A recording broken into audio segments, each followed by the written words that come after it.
Case હતો ગોસાવારામાં અને એ દાઉદ ગેંગના પ્લાનિંગ મુજબ એ કામ કર્યા અને એ ત્યાં આર્મ્સ એમ્યુનિશન લેન્ડિંગ કર્યા. જ્યાં સર્જનશીલતા સંવેદનશીલ બને અને ફરજ અડગ સંકલ્પ. ટોટલ 22,000 જેટલા મિસિંગ લોકોનું છે જે પોલીસ સ્ટેશન ખાતે લોકો રિપોર્ટ કર્યા છે કે અમુક માણસ મિસિંગ થઈ ગયા. ટોટલ 901 જેટલા લોકોને શોધ્યા. 1999 બેચના આઈપીએસ અધિકારી કહે, લાઈફ લિમિટેડ છે 100 યર્સ, એટલે એમાં જે કોઈ મેક્સિમમ અચીવ કરવાનું હોય કરી લો, ના તો સમય નીકળી જશે. ભારતની ભૂમિ સર્વશ્રેષ્ઠ છે. હાથમાં બ્રશ હોય તો રંગ બોલે અને જ્યારે હાથમાં કાયદો હોય ત્યારે ન્યાય.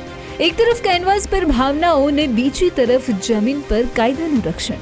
રંગોથી જેવો સપનાઓ ઘડે અને યુનિફોર્મમાં સમાજને સુરક્ષા આપે તેવા છે સ્ટુડિયો ઓન વ્હીલ્સના અતિથિ વિશેષ આઈપીએસ શ્રી અજય ચૌધરીજી.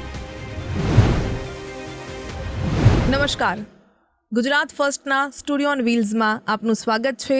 હું છું આપની સાથે ભાવિકા.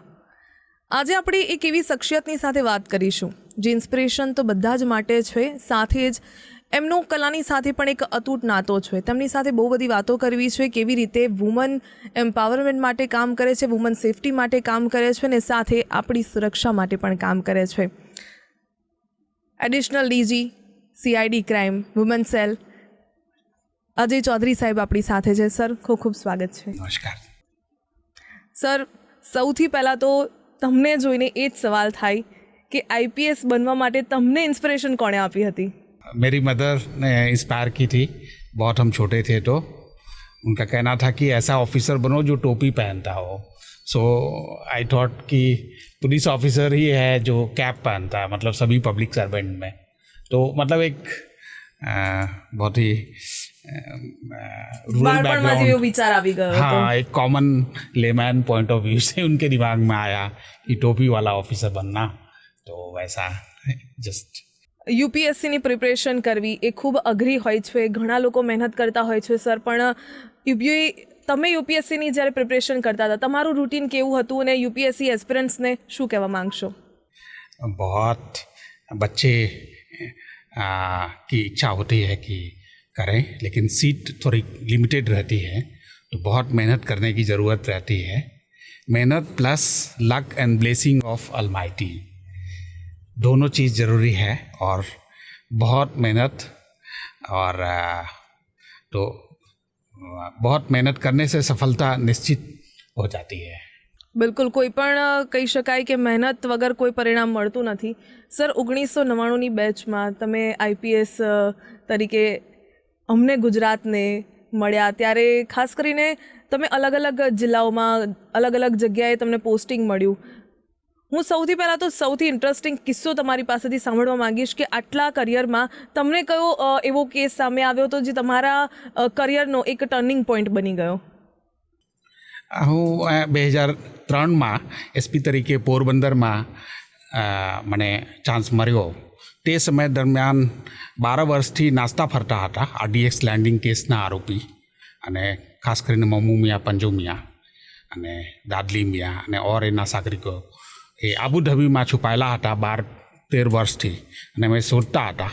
એ ટોટલ કુલ 17 એજન્સી મળી અમે એના ત્યાં લોકેટ કર્યા અને ત્યાંથી અહીંયા ડિપોર્ટેશન કરીને લાવ્યા, અને અત્યારે જેલમાં છે.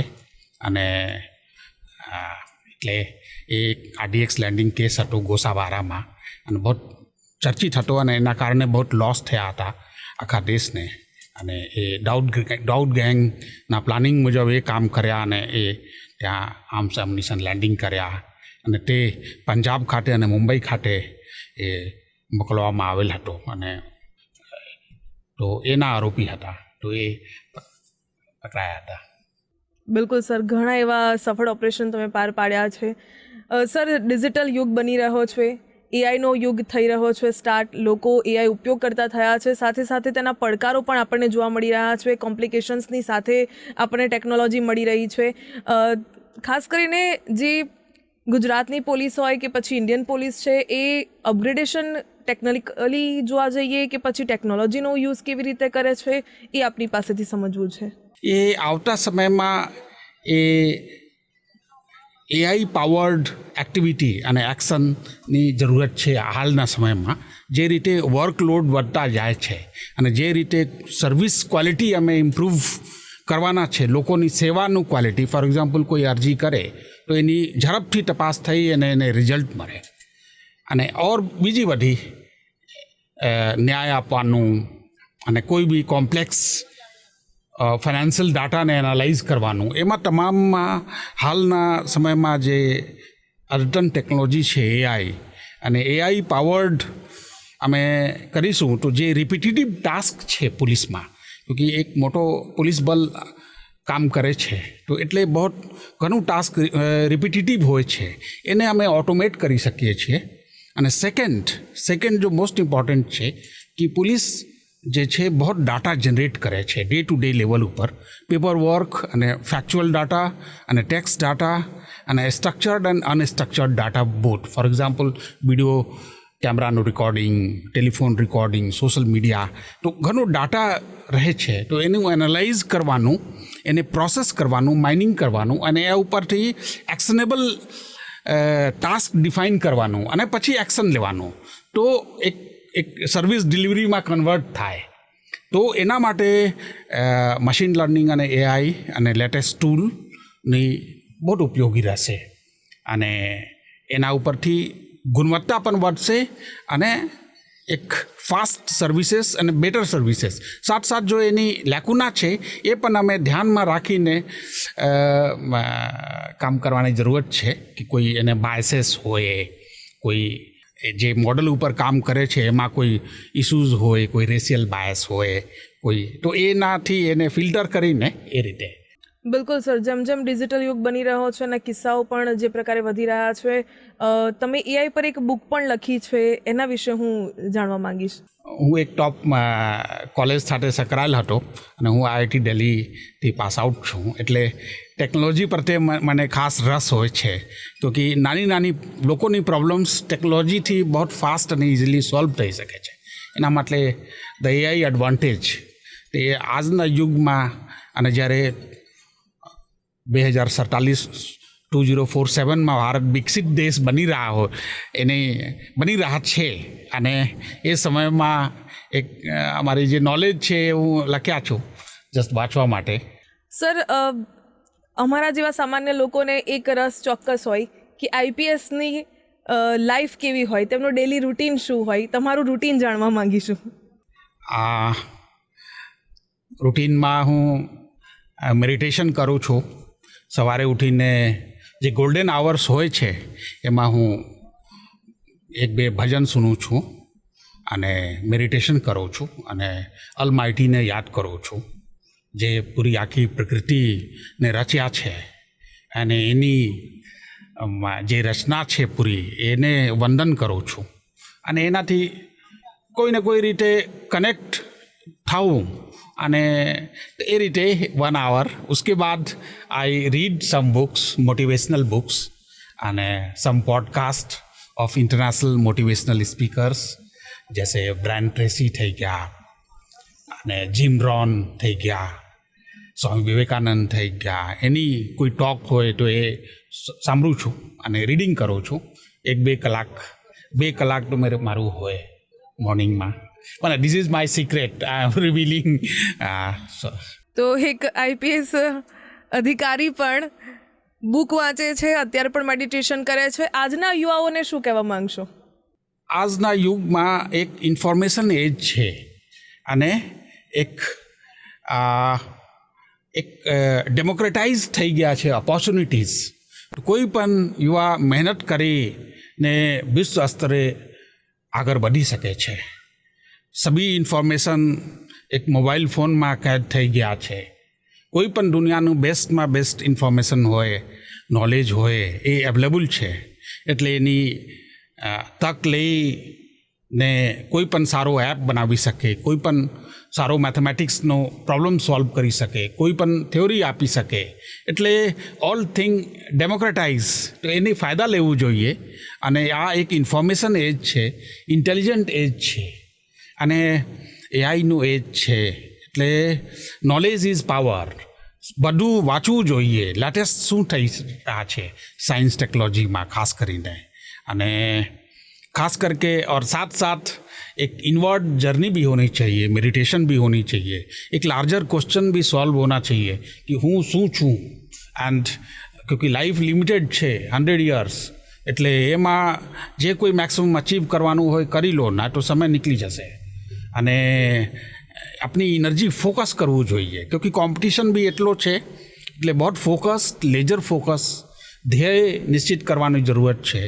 અને self study and self introspection plus તો એ સર, તબ ત્યારે આપના સક્સેસ ધ્યાનમાં તો ઘણા મળશે. એવા કિસ્સા આવ્યા હશે કે યંગસ્ટર્સ ક્યાંક પોતાનો રસ્તો ભૂલી જાય, કે યંગસ્ટર્સ પોતાના પાથ ઉપરથી ક્યાંક અવળે રસ્તે ચડી જાય છે. જે પ્રકારે તમે કીધું ફોકસ રાખવું બહુ જરૂરી છે અત્યારના યંગસ્ટર્સને, તો એમને શું કહેશો? કારણ કે આની પાછળ શું લાગે કે ક્યાંક તેમની અપબ્રિંગિંગમાં ક્યાંક ને ક્યાંક પેરેન્ટ્સ એમને ટાઈમ નથી આપી રહ્યા, કે પછી યંગસ્ટર્સ ક્યાંક ફ્રેન્ડ્સમાં વધારે ઇન્વોલ્વ થઈ રહ્યા છે? આપને શું લાગે છે? એ અમારે લાગે છે કે યંગસ્ટર ને ભારતનું હિસ્ટ્રી અને ભારતનું જે ઓલ્ડ અચીવમેન્ટ્સ છે અને જે દુનિયાને આપ્યું છે એના તરફ જોવું જોઈએ કે કેવી રીતે કે લેવલ ઉપર ભારત હતા. નાલંદા યુનિવર્સિટી હતા અને પૂરી વર્લ્ડથી બાળકો ચાઇનાથી, અમેરિકાથી, યુરોપથી આવતા હતા. એટલે એ લેવલ ઉપર અને ભારતે જે રીતે લિટરેચરમાં કાલિદાસ અને તુલસીદાસનું જે ક્રિએશન છે એ ક્રિએશનનું કોઈ પણ ઓથર એ લેવલ ઉપર ના આવી શકે. કેવી રીતે અચીવ કર્યા? શ્રીનિવાસ રામાનુજનનું લાઈફ વાંચવું જોઈએ. મેથેમેટિક્સ ફિલ્ડમાં આજે પણ વર્લ્ડમાં 70,000 ફોર્મ્યુલા વર્લ્ડ સમજી શકતું નથી.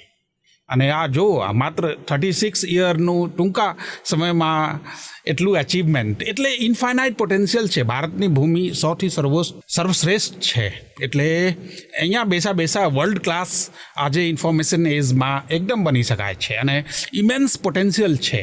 કંઈ જવાની જરૂરત નથી. આપ ફોકસ કરો પૂરા. બિલકુલ, આપણા યંગસ્ટર્સે આપણો જે સમૃદ્ધ વારસો છે એ સમજવાની જરૂર છે. તો અત્યારની લાઈફમાં જે પ્રોબ્લેમ્સ ચાલતા હશે એના સોલ્યુશન એમાંથી જ મળી જવાના છે. यस, અને એક अपने नेक्स्ट जनरेशन से अपने पेरेंट्स से या ग्रैंड पेरेंट्स से भी सीखें. बहुत चीज़ सीख सकते हैं नया, क्योंकि कोई भी चीज़ है, कोई भी लिविंग पर्सन्स है और ओल्ड एज है तो वो लाइक ए बुक है. वो उनसे वो ओपन लाइब्रेरी है, आप पूछ सकते हैं कोई भी चीज़, क्योंकि वो चीज़ जिए हैं. तो उनसे आप कोई भी चीज़ में सजेशन लेना चाहिए, क्योंकि फर्स्ट टाइम तो नहीं है. वो कोई आदमी जिस फेज से हम लोग यंगस्टर गुजर रहे हैं वैसा बहुत लोग गुजरे हैं. तो क्या उसकी सॉल्यूशन हो सकती है, तो सीखना भी चाहिए, सो डैट बहुत टाइम वेस्ट नहीं हो. બિલકુલ સર, વુમન સેફટી માટે ગુજરાત પોલીસ ખૂબ કહી શકાય કે નવા પ્રોજેક્ટ્સ પણ લાવી રહી છે અને ખૂબ ઉત્તમ કામગીરી પણ કરી રહી છે. જ્યારે આપ અમદાવાદમાં આપનું પોસ્ટિંગ હતું ત્યારે નિર્ભયા પ્રોજેક્ટ પણ લાવ્યો હતો. એ પ્રોજેક્ટ વિશે હું સમજવા માંગીશ. આ નિર્ભયા પ્રોજેક્ટ સેન્ટ્રલ ગવર્મેન્ટ અને સ્ટેટ ગવર્મેન્ટનું 60-40 રેશિયો ફંડેડ પ્રોજેક્ટ છે. એમાં અમદાવાદ શહેર ખાતે મહિલાઓ, બાળકો અને સિનિયર સિટીઝનને સેફટી માટે એ પ્રોજેક્ટ અંતર્ગત 18 જેટલા જુદા જુદા ઇન્ટરવેન્શન કરવામાં આવેલ છે. અને એમાં આઈટી પ્રોડક્ટ અને નોન આઈટી પ્રોડક્ટ, અને મોસ્ટલી આઈટી પ્રોડક્ટ એમાં AI based video camera installation થયા, કમાન્ડ કંટ્રોલ સેન્ટર બન્યા, ઇમરજન્સી કોલ બોક્સ લાગ્યા અને એ સિવાય ઘણા બધા. તો એટલે એક મોડર્નાઇઝેશન કહી શકાય. અને મહિલાઓ માટે તો એ સિવાય હાલમાં પણ મહિલા સેફટી અને બાળકોની સેફટી, અને ખાસ કરીને બાળકોમાં પોક્સો કેસીસ અને માનનીય ડેપ્ટી સીએમ સાહેબના માર્ગદર્શન હેઠળ એ પૂરી જેટલા બેસ્ટ હોઈ શકે એ અમે મહેનત કરી રહ્યા છીએ, તાકી એક ઉચ્ચ દરજાના સર્વિસીસ મળી શકે અને ફોકસ્ડ ખાસ કરીને સી ટીમ દ્વારા ટોટલ ગુજરાત સ્ટેટમાં મહિલાઓની સેફટી માટે પબ્લિક પ્લેસીસમાં સેફટી માટે 733 જેટલા સી ટીમ 24 આખા દિવસ સવારથી સાંજ સુધી એ ફરે છે અને મહિલાઓને મળે છે અને એની ચાર્ટર ઓફ ડ્યુટી પણ ડિફાઇન છે 15 જેટલા અને એ સિવાય પણ સાંત્વના કેન્દ્ર છે દરેક પોલીસ સ્ટેશનમાં, વુમેન હેલ્પ ડેસ્ક છે, police station base support system છે ઓર એના સિવાય પણ ઘણા બધા છે. બિલકુલ સર, જે પ્રકારે મને ઇન્ફોર્મેશન મળી છે કે જે મેં સર્ચ કર્યું છે એના પરથી મને ખબર પડી છે કે રિસન્ટલી જે તમે 900થી પણ વધારે જે મિસિંગ કેસ સોલ્વ કર્યા છે એના વિશે થોડું ઘણું કંઈ કહી શકો તો? હા, 2003 પછી અત્યાર સુધીના મારા પાસે ટોટલ 22,000 જેટલા મિસિંગ લોકોનું છે જે પોલીસ સ્ટેશન ખાતે લોકો રિપોર્ટ કર્યા છે કે અમુક માણસ મિસિંગ થઈ ગયા. એના શોધવા માટે આખા સ્ટેટ વાઇડ 30 દિવસનું ડ્રાઈવ થયા અમારા સાહેબ રાવ સાહેબના સૂચનાથી, ડીજી CID ક્રાઇમ સાહેબના સૂચનાથી. અને એ પોલીસ સ્ટેશન ખાતે જેટલા રિસોર્સ અવેલેબલ છે, મિસિંગ સેલ છે, LCB લોકલ ક્રાઇમ બ્રાન્ચ હોય છે, એ સિવાય સી ટીમ હોય છે, PCR વેન હોય છે, LIB હોય છે, તો એ તમામ રિસોર્सेस પૂરી મહેનત કર્યા અને ટોટલ 901 જેટલા લોકોને શોધ્યા. અને એ શોધ્યા પછી એ તમામ ડાટાને અમે સ્ટડી કર્યા અને એનાલાઇઝ કર્યા, શું ફેક્ટર હતા, કેવી રીતે મિસ થયા અને ગોલ્ડન પીરિયડ શું હોય છે. કોઈ પણ માણસ અગર મિસ થઈ જાય તો પોલીસને કેટલા દિવસ સુધી મહેનત કરવું જરૂરી છે એકદમ ફૂલ ફોકસમાં, તો 7 દિવસથી 30 દિવસ એ ગોલ્ડન પીરિયડ હોય છે. માણસને અગર પૂરી તાકાત પોલીસ લગાવે તો મરી જાય. અને શું કારણો છે લોકોને મિસિંગ કરવાનું? બહુ લોકો જોબ માટે ઘરથી નીકળ્યા અને પાછા આવ્યા નહીં અને ફરતા રહ્યા. બહુ લોકો એમને ઘરથી નીકળ્યા. તો ઘણા બધા રીઝન્સ છે, અમે એનાલાઇઝ કરી રહ્યા છે. એના ઉપરથી અમે ટાર્ગેટેડ આપની વર્ક ટાર્ગેટ ફોકસ કરીશું પોલીસ સ્ટેશન લેવલ ઉપર અને તમામ કોર્સ ઉપર કે કેવી રીતે એ કરો, શું ડાયરેક્શનમાં કરો. અત્યારે ફોર એક્ઝામ્પલ છેલ્લા 15 દિવસથી એન્ટી હ્યુમન ટ્રાફિકિંગ ડ્રાઈવ ચાલી રહ્યા છે. Anti human trafficking drive means બહારથી કોઈ બાળકોને લાવી ને ઈંટના ભઠ્ઠી ઉપર કામ કરાવે છે અથવા હોટલમાં કામ કરાવે છે, તો હ્યુમન ટ્રાફિકિંગ. તો એ કેવી રીતે કામ કરો, તો એ અમે બહુ ફોકસ્ડ બધા ઓફિસર્સને બ્રીફ કર્યા છીએ કે કેવી રીતે હ્યુમન ટ્રાફિકિંગને પહેલાં કેચ કરો, પકડો. અગર 2-3 બાળકો બેસા હોય, આપસમાં વાત ના કરતા હોય, તો બહુ જરા ચાન્સીસ છે કે ચારો બાળકોને કોઈ બીજી જગ્યાથી લાવીને કોઈ એક જગ્યા ઉપર બેસાડ્યા છે. બિલકુલ. તો એવું સિમ્ટમ્સ શું હોઈ શકે છે. એટલે એ ડ્રાઈવ ચાલે છે અને અત્યાર સુધી 4 જેટલા FIR અમે કર્યા છીએ અને ઓર અભી 10 દિવસમાં ઓર પણ કેસ થશે. એટલે જે કોઈ ઓર્ગેનાઇઝ ગેંગ ઓપરેટ કરતા હોય, ફોર એક્ઝામ્પલ કોઈ 4 રસ્તા ઉપર ભીખ મંગાવતા હોય બાળકોથી, અથવા ઓર કોઈ ક્રીટ કરાવતા હોય, કોઈ ડ્રગ્સને ટ્રાન્સપોર્ટ કરાવતા હોય, એટલે ફોકસ્ડ અપ્રોચથી તો એટલા માટે તમામ ઝુગ્ગી ઝોપડી, હોટલ એ અમે કેટેગરાઇઝ કર્યા છીએ. એ ચેક થાય છે અને પોલીસ ચેક કરે છે.